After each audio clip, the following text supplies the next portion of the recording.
ఈ వీడియో అయితే women's constable గురించి అనమాట. ఓ సిస్టర్ గారు మనకి కామెంట్ చేశారు చిలకలూరిపేట నుంచి. సిస్టర్ నాకు కామెంట్ చేసింది ఏంటంటే, "అన్న నాకు మ్యారేజ్ అయిపోయింది. నాకు కొంచెం పోలీస్ ఉద్యోగం అంటే చాలా ఇంట్రెస్ట్‌గా ఉంది.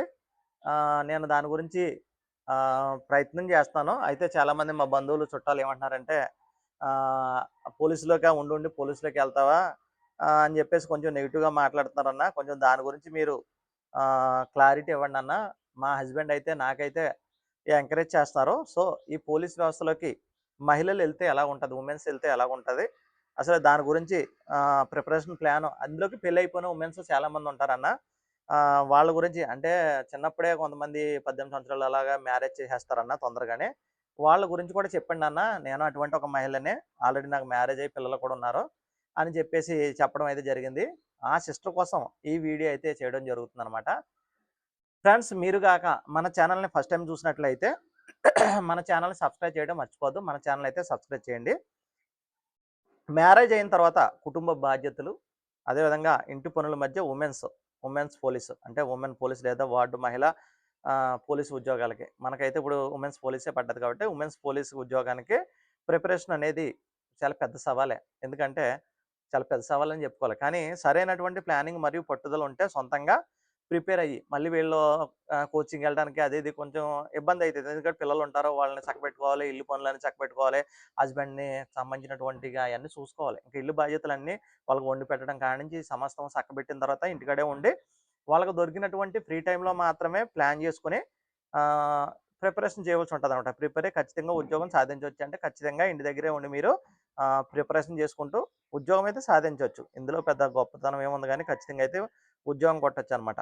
అయితే ఇక్కడ మీకు ముఖ్యంగా గుర్తుపెట్టుకోవాల్సిందేంటంటే మీకు టైమ్ మేనేజ్‌మెంట్ అనేది చాలా ఇంపార్టెంట్ ఫస్ట్. టైమ్ మేనేజ్‌మెంట్ అంటే డైలీ మనం ఏ విధంగా ప్లాన్ చేసుకోవాలంటే, వివాహిత మహిళకు రోజుకి ఏ విధంగా మీరు చూసుకున్నా మీ టైమ్ ప్లాన్ చేసుకున్నట్లయితే మార్నింగు, ఈవినింగు పడుకునే ముందు ఒక 8 అవర్స్ అంటే 6-8 అవర్స్ మీరు ప్లాన్ చేసుకోవాలి. 6-6 నుంచి 8 గంటలు మీరు ప్లాన్ చేసుకోవాలన్నమాట ప్రిపరేషన్ చేయడానికి. అందులో మీకు ఇష్టమైన సబ్జెక్ట్‌లైనా, ఒకవేళ కష్టమైన సబ్జెక్ట్‌లైనా ఏదైనా సరే మీకు ఏది ఈజీయో ఫస్టు ఎందుకంటే మనం ప్రిలిమ్స్ క్వాలిఫై అవ్వాలి కాబట్టి ఏది ఈజీయో ఆ సబ్జెక్ట్స్ మీరు ఫోకస్ చేయండి. అదేవిధంగా మనకిక్కడ చూసుకున్నట్లయితే అర్థమెటిక్ రీజనింగ్ ఒక 45 మార్కులకుంటది. ఇంగ్లీష్ వచ్చి ఒక 30 మార్కులుంటది. కరెంట్ అఫైర్స్ వచ్చేసి ఒక 25 మార్కులుంటాది. మీకున్నటువంటి సబ్జెక్ట్స్‌తో పాటు వీటిని యాడ్ చేసుకోండి. రీజనింగ్ అనేది ఇటు మ్యాథ్స్, నాన్ మ్యాథ్స్ అని ఏముండదు గానీ అది. అదేవిధంగా మీరు హ్మ్. అకాడమీ బుక్స్ చదవండి. ఇంటికాడ ఉంటారు కాబట్టి ఆల్రెడీ. అకాడమీ బుక్స్ గాని, విజయ శిఖరం అని ఎందుకు చెప్తున్నానంటే జనరల్ స్టడీస్‌కి సంబంధించినటువంటి ఆల్ మెటీరియల్స్ అన్నీ కూడా మీకు అందులో ఉంటది కాబట్టి ఖచ్చితంగా మీరు దాంట్లో ప్లాన్ చేసుకోండి. మీరు ఉదయాన్నే ఈ టైమ్ టేబుల్ ఈ విధంగా ప్లాన్ చేసుకోండి. ఉదయమున 5 గంటలకు లేసారు. ఉదయమున 5 గంటలకు లేసిన తర్వాత 5-7 అనేది మీ ఇంట్లో ఉన్నటువంటి కార్యక్రమాలన్నీ చక్కబెట్టేసి వంటలన్నీ చేసేసుకోవాలి. ఒక 45 మినిట్స్ అనేది మీరు ఖచ్చితంగా గ్రౌండ్‌కెళ్ళాలి. 45 మినిట్స్ గ్రౌండ్‌కెళ్ళాలి. ఇక్కడ ఫిట్‌నెస్ అనేది చాలా ఇంపార్టెంట్ అమ్మా. ఫిట్‌నెస్ అనేది చాలా ఇంపార్టెంట్ కాబట్టి ఖచ్చితంగా మీరు ఈవెంట్స్ క్వాలిఫై కావాలి కాబట్టి ఖచ్చితంగా మీరు జాగింగ్ చేస్తారా? వాకింగ్ చేస్తారా? లేకపోతే రన్నింగే చేస్తారా? ఖచ్చితంగా మీరు దాని మీద ఫోకస్ చేయండి. మీ ఇంట్లో పనులన్నీ చక్కబెట్టేసుకున్న తర్వాత మాత్రమే చేయండి. ఎందుకంటే పిల్లలు స్కూల్స్‌కెళ్ళాలి. వాళ్ళకి క్యారేజ్‌లు అవి కావాలి కాబట్టి అవన్నీ ప్లాన్ చేసుకున్న తర్వాత అప్పుడు ఇంటికొచ్చి ఫ్రెష్ అయిపోయిన తర్వాత టిఫిన్ చేసిన తర్వాత అప్పుడు మీరు ప్లాన్ చేసుకోండి. ఓ పావుగంట, అరగంట రిలాక్స్ అయిన తర్వాత అప్పటి నుంచి చదవడం. ప్రతి సబ్జెక్టు మనకున్నటువంటి సబ్జెక్ట్‌లో మీకు పాలిటీ సబ్జెక్ట్ ఉందనుకోండి. పాలిటీలో 15 మార్కులొత్తాయి. ఆ 15 మార్కులకి సంబంధించి అట్‌లీస్ట్ ఓ 10 మార్క్స్ వచ్చేలాగా మీరు ప్రిపేర్ అవ్వండి. అదేవిధంగా హిస్టరీ ఉంది. హిస్టరీ చదవండి. 30 మార్కులొస్తాయి కాబట్టి అందులో ఎలా లేదన్నా ఒక 20 మార్కులు వచ్చేలాగా. అదేవిధంగా జాగ్రఫీ ఒక 10 మార్కులకొస్తది. ఎకానమీ ఒక 10 మార్కులకొస్తది. జనరల్ సైన్స్ అంటే మన సైన్స్ సబ్జెక్ట్స్ అనమాట. అందులో బయాలజీ, ఫిజిక్స్, కెమిస్ట్రీ ఒక 30 మార్కులకొస్తది. అదేవిధంగా మీకు తెలిసిందే అర్థమెటిక్, రీజనింగ్ కలిపి ఒక 25 మార్కులు, 20 మార్కులు అలా 45 మార్కుల నుంచి 50 మార్కులు వచ్చే అవకాశం ఉంటది. కరెంట్ అఫైర్స్ గురించి మీరు డైలీ న్యూస్ పేపర్ చదవడం, అదేవిధంగా షైన్ ఇండియాకి సంబంధించి బుక్స్ షైన్ ఇండియాకి సంబంధించి వీక్లీ గాని, మంత్లీ గాని మ్యాగజైన్స్ ఏమైనా ఉన్నాయనుకోండి, వాటిని ప్రిపేర్ అవ్వండి. అర్థమెటిక్, రీజనింగ్ గురించి కూడా మీరు చూసుకోండి. రీజనింగ్ సబ్జెక్ట్ వచ్చేసి పుప్పాల శివాజీ గారు తీసుకోండి. ఇక అర్థమెటిక్ వచ్చేసి మీకు ఏమన్నా మెటీరియల్ దొరికితే ఆ మెటీరియల్ చూడండి. లేకపోతే ఆర్ఎస్ అగర్వాల్‌ది మీరు ప్రిపేర్ అవ్వండి. మీకు పక్కాగా జాబ్ రావాలి అంటే ఒకటే టార్గెట్. మీకు మెయిన్ ఎగ్జామ్‌లో 140 మార్కులు రావాలి. 140 మార్క్స్ వచ్చే విధంగా మీరు ప్రిపరేషన్ చేయండి. ఖచ్చితంగా 140 మార్క్స్ వస్తే జాబ్ వచ్చేటువంటి అవకాశాలు మెండుగా ఉన్నాయన్నమాట. ఈ సమయంలో ఉదాహరణకి అర్థమెటిక్, రీజనింగ్ లేదా క్లిష్టమైనటువంటి జీకే సబ్జెక్ట్స్ ఫస్ట్ చదవండి morning. Early morning arithmetic, reasoning, జీకేకి సంబంధించింది గానీ, కరెంట్ అఫైర్స్‌కి సంబంధించి గానీ, న్యూస్ పేపర్ చదవడం గానీ, అవన్నీ కూడా మీరు మార్నింగ్ సెషన్‌లో చూసుకోండి. ఇక మధ్యాహ్నం సెషన్‌లో ఇంటి పనులన్నీ పూర్తయ్యాక మనకి పిల్లలు స్కూలుకెళ్ళిపోయే ఆ సమయంలో కొంచెం రిలాక్స్ సమయం ఉంటది కాబట్టి, ఆ సమయంలో మీకు ఆంధ్రప్రదేశ్ చరిత్ర, అదేవిధంగా పాలిటీ, అదేవిధంగా మహిళా శిశు సంక్షేమానికి సంబంధించి గానీ, ఇటువంటి ఇటువంటియన్నీ కూడా దృష్టిలో పెట్టుకొని ఇవి చదవండి. ఇక ఈవినింగ్ టైమ్ వచ్చేసి మీరు ఎకనామిక్స్, జాగ్రఫీ అటువంటి సబ్జెక్ట్స్ చదివి కొంచెం రీజనింగ్ అది చేయండి. బుర్రకు పని చెప్తే బావుంటది కాబట్టి రీజనింగు అటువంటిది చేయండి. ఖచ్చితంగా రోజుకి 6-8 గంటలు చదవడం అయితే మర్చిపోవద్దు. 6-8 గంటలైతే మీరు ప్రిపరేషన్ అనేది చేయండి. గ్రౌండ్ అనేది చాలా ఇంపార్టెంట్ ఇక్కడ. ఎందుకంటే అందరూ చదువుతారు. లేడీస్, ఉమెన్స్ అన్నప్పుడే మనకి మెయిన్ ప్రాబ్లమ్ ఏంటంటే చదువుతారు ఈళ్ళు. కూర్చొని చదువుతారు గానీ గ్రౌండ్ మీద నిర్లక్ష్యం చేస్తారు. ఇక్కడ మనకి ఉద్యోగం రావాలంటే చదవడం ఒకటే కాదు. గ్రౌండ్ కూడా క్వాలిఫై అవ్వాలి. సో, గ్రౌండ్ మీద కూడా ఫోకస్ చేయండి. సెల్ఫ్ ప్రిపరేషన్ ఎలా చేయాలి? సొంతంగా ప్రిపరేషన్ ఎలా చేయాలి? సెల్ఫ్ ప్రిపరేషన్ అంటే సిలబస్‌పై కొంచెం మీకు స్పష్టత అవసరం. ఏ బుక్ పడితే ఆ బుక్ చదివేస్తున్నామంటే మనకి సిలబస్ ఎంతవరకు చదవాలో అలా చదవాలి తప్ప టైం అంతా దానికి పెట్టేసి జీఎస్‌ఏ వచ్చు కదా అని జీఎస్ మీద పడిపోయి చదివేయకుండా సిలబస్ వైస్ చదవాలన్నమాట. ముందుగా పోలీస్ రిక్రూట్మెంట్ బోర్డ్ విడుదల చేసినటువంటి అధికార సిలబస్ కాపీని ప్రింట్ తీసుకొని మీ స్టడీ టేబుల్ వద్ద ఉంచుకోండి. మెయిన్‌లీ ఇది చాలా ముఖ్యమైనదన్నమాట. సో, సిలబస్‌ది ముఖ్యంగా మీ దగ్గర పెట్టుకోవాలన్నమాట. అందులో సిలబస్‌కి సంబంధించి ముఖ్యమైనటువంటి విభాగాలు కాక మనం చూసుకున్నట్లయితే జనరల్ స్టడీస్‌లో ఇండియన్ స్టేట్ హిస్టరీ ఒకటి పెట్టుకోండి. Indian state history, polity, geography, economy. అదేవిధంగా అర్థమెటిక్, రీజనింగ్, మెంటల్ ఎబిలిటీకి సంబంధించి, కరెంట్ అఫైర్స్‌కి సంబంధించి గత 6-9 నెలలు 6-9 మంత్స్ మీరు చూసుకోండి. ఆ విధంగా ప్లాన్ చేసుకోండి. పరిమితమైనటువంటి ప్రామాణిక పుస్తకాలు మాత్రమే తీసుకోండి.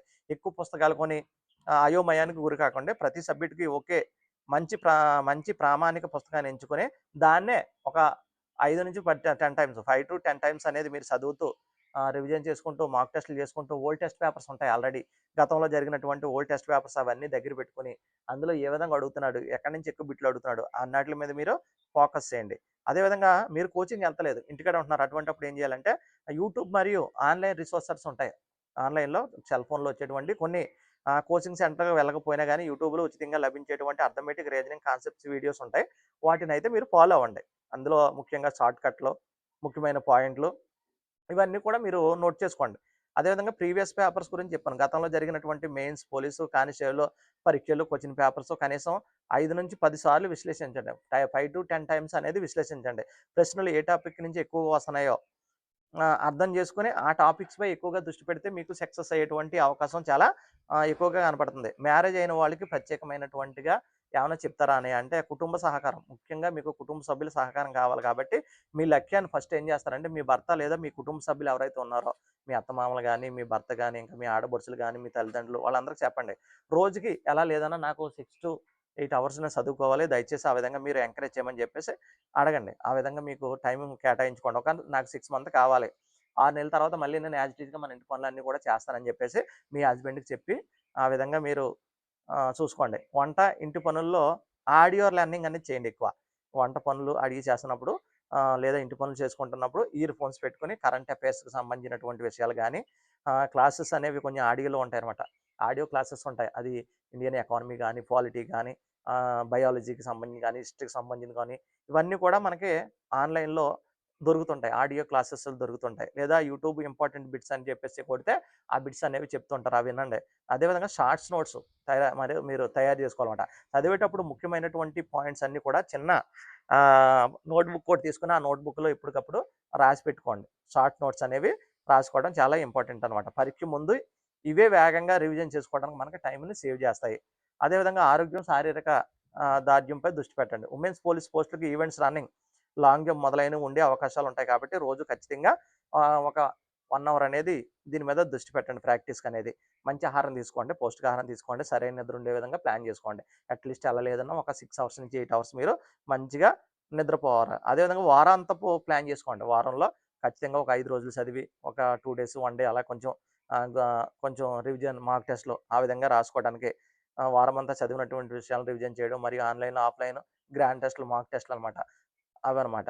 అవి చూసుకోండి. సో, సొంతంగా ప్రిపేర్ అయ్యేవాళ్ళు. ఇక మీరు అడిగినటువంటి ఏంటంటే అన్నా మరి పోలీస్ వ్యవస్థలోకొస్తే ఏంటన్నా చాలా మంది ఏముండదమ్మా రోజులు మారాయి, కాలం మారాయి, అంతా మారింది. చాలా హ్యాపీగా చేసుకోవచ్చు. చాలామంది వస్తున్నారు. ఈ మధ్య కాలంలో వచ్చినటువంటి ఉమెన్స్ పోలీస్ కూడా ఉంటారు. మీరు వాళ్ళని కాంటాక్ట్ చేయండి. అన్న సిస్టర్ గారు ఎలాగుంది పోలీస్ వ్యవస్థ అని అడగండి. ఖచ్చితంగా చాలా బాగుంది.